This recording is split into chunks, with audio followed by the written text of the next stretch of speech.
Hello বন্ধুরা, কে কেমন আছো? ভালো আছো আশা করি। আমি যে আজকে মঙ্গলবার রান্না করতেছি ফুলকপি পনির। আর এই নিরামিষ আজকে। এই যে ফুলকপিটাকে একটু ভাপ দিয়ে সিদ্ধ করে নিছিলাম, তাই এখন ভাজা করতেছি। ভাজা করে তারপরে আলুও ভাজবো, এগুলা সব ভাজা টাজা করছি।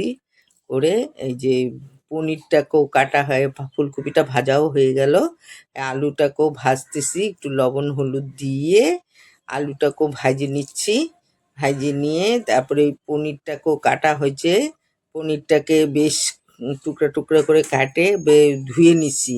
এরকম করে ধুয়ে নিলে কি হয় ভালো, তাহলে কড়াইয়ের মধ্যে লাগে না। অনেক সময় পনির দেখবেন একটু পিছলা পিছলাও হয়, আবার কোনো সময় থাকে না।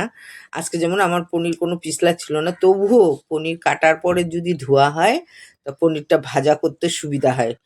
তাহলে ওই যে অনেক সময় দেখবেন কড়াইয়ের মধ্যে লাগে ধরে, তো সেটা লাগে ধরবে না। আর কি কি দিয়ে রাখে, তো ধুয়ে খাওয়াটাই ভালো। তাই এই জন্য এই যে পনিরটাকে আমি ভালো করে ধুয়ে নিছি, কাটে ধুয়ে নিছি। আর এই যে টমেটোটাও কাটছি, আর এখন পনিরটাকে একটু হলুদ লবণ মাইখে তারপরে ভাজা করব ওর মধ্যে। এটাকে একটু ঝাঁকায়ে ভাত দিলে তো একটু ভাঙাড়ই থাকে, সেজন্য একটুখানি এরকম করে মাখামাখি করলে হলুদ, পনিরের গায়ে হলুদ মাখতেছি।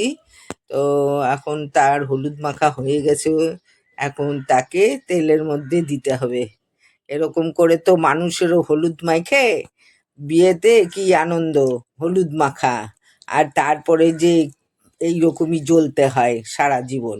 এই তাই হলো, পনিরটাকেও হলুদ মাখে দিয়ে দিলাম তেলের মধ্যে। দিয়ে এখন পনিরটাকে ভাজাভাজি করতেছি। আর আমাদের জীবনটাও হলুদ মাখার পরে ভাজাভাজি হয়, তাই এই ভাজাভাজি হচ্ছে। এখন ভাজা হয়ে গেছে, এর মধ্যে আমি এই যে এলাচ দারচিনি ফোড়ন দিলাম, একটু জিরা ফোড়ন দিলাম, দিয়ে একটু এই যে এখন ওই টমেটোটা দিব। টমেটোটা ভাজা ভাজা হবে, তাহলে কাঁচা গন্ধটা যাবে। তারপরে ওর মধ্যে আমি একটু আদা আর কাঁচা লঙ্কা বাইটে রাখছি। তো ঝাল তো বেশি দিব না, তো সেই জন্য একটু কাঁচা লঙ্কা বাইটেই করতেছি। আর অল্প একটু শুকনো লঙ্কাও দিব। এই যে আদা আর কাঁচা লঙ্কা বাটাটাও দিয়ে দিলাম। দিয়ে এখন এটাকে একটু ভাজাভাজি করব। ভাজাভাজি করে নিয়ে তারপরে দিব ধনিয়া, জিরা আর একটু লঙ্কার গুঁড়া ভিজিয়ে রাইখে দিছি বাটিতে আমি, সেটাকেও দিব। দিলে এই এখন একটু চিনি দিয়ে দিলাম।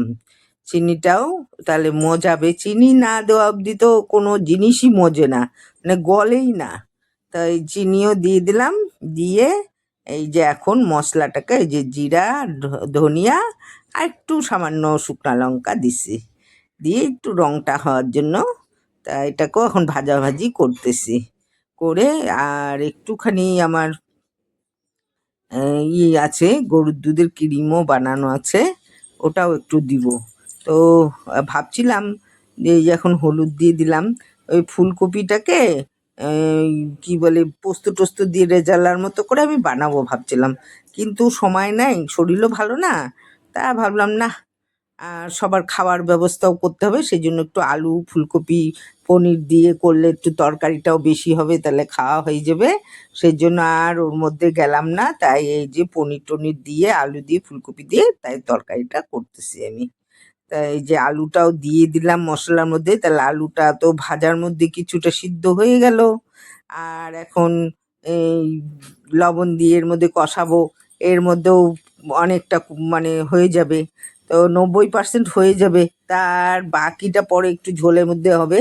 ফুলকপিটাও দিয়ে দিলাম, কেন ফুলকপিটা ভাপ দিয়ে ভাজা, ওটাও সিদ্ধর কাছেই। এই যে আমার গরুর দুধের যে আমি ক্রিমটা বানাচ্ছিলাম সেইটাও দিয়ে দিলাম।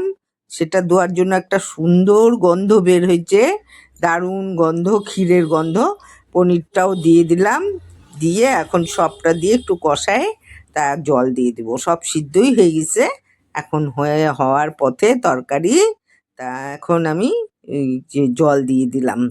জল দিয়ে যে একটু তরকারিটা বেশি বেশি করছি, অন্য সময় হলে আরও একটু শুকনা করতাম, যেহেতু আজকে আমি ডাল করছি না। এই যে গরম মশলাটাও দিয়ে দিলাম, দিয়ে একবারে এখন একটু ঢাকা দিয়ে দিব, ফুটে গেলেই আমার তরকারি হয়ে গেল। তাই জন্য গরম মশলাও দিয়ে দিলাম, দিয়ে এখন ঢাকা দিয়ে দেবো। আর একটু কাঁকরোল ভাজলাম। তো ডালও আছে, যে খেলে খাবে।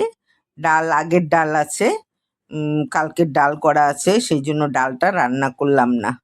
তো আর আমাদের বাড়ি ফুলকপি তো আমার ছেলে খুব ভীষণ ভালোবাসে, মানে নতুন থেকে উঠবে শুরু হবে ফুলকপি খাওয়া।